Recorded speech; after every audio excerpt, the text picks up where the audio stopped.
एक ऐसी conspiracy theory जो अगले 2 या 3 मिनट में आपकी अहमदाबाद क्रैश के बारे में सोच ही बदल देगी।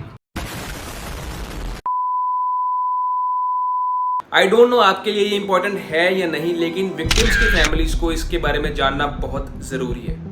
तो 2024 में सैम सेलेफोर, जो कि बोइंग में एक इंजीनियर थे चार्ल्सटन प्लांट में, उन्होंने बोइंग के 787 ड्रीमलाइनर को लेकर कई सवाल उठाए थे क्वालिटी के लिए। उन्होंने क्लियरली कहा था कि बोइंग 787 ड्रीमलाइनर के फ्यूजलाज को बनाने के लिए शॉर्टकट्स यूज कर रहा है, और ये कहने के 1 साल बाद अहमदाबाद का क्रैश हो जाता है। सैम सेलेफोर ने जो FAA को कंप्लेंट डाली थी, उसमें उन्होंने कहा था कि जो क्रू 787 ड्रीमलाइनर को असेंबल कर रहा था, they were unable to fill the small gaps between the parts। हालांकि बोइंग ने 787 ड्रीमलाइनर का लाइफ स्पैन अराउंड 50 इयर्स बताया है, लेकिन ऐसी कमियों की वजह से लाइफ स्पैन बहुत कम हो जाता है। और सबसे हैरानी की बात पता है क्या है? सैम सेलेफोर ने ये कहा कि उन्होंने क्रू को लिटरली जंप करते हुए देखा था पार्ट्स के ऊपर, ताकि वो फिट हो सके, ताकि वो उस गैप को क्लोज कर सके। एंड सैम सेलेफोर वाज लाइक, प्लेन्स ऐसे बनाए जाते हैं, जेट्स के पार्ट को ऐसे ज्वाइन किया जाता है, अगर आप उस पर जंप करोगे you are literally deforming the parts,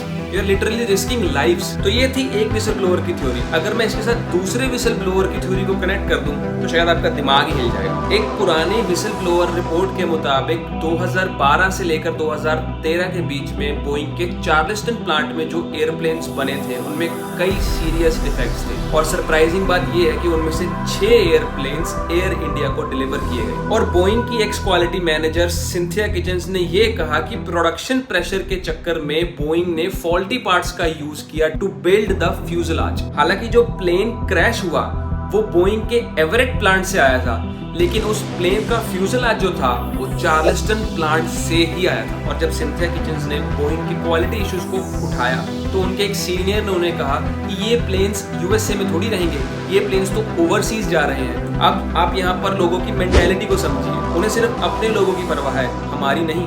मैं ये नहीं कह रहा कि प्लेन क्रैश इस वजह से हुआ है, लेकिन ये सब चीजें लिंक जरूर होती हैं। लास्टली मैं ये कहना चाहूंगा कि 787 ड्रीमलाइनर जो क्रैश हुई थी फ्लाइट, उसमें ब्लैक बॉक्स मिल चुका है, और इसे एनालाइज करके ही वो पता लगा पाएंगे कि सही रीजन, जो असली रीजन था फ्लाइट के पीछे, फ्लाइट के क्रैश होने का, वो क्या था। Let's wait for the reports. जय हिंद।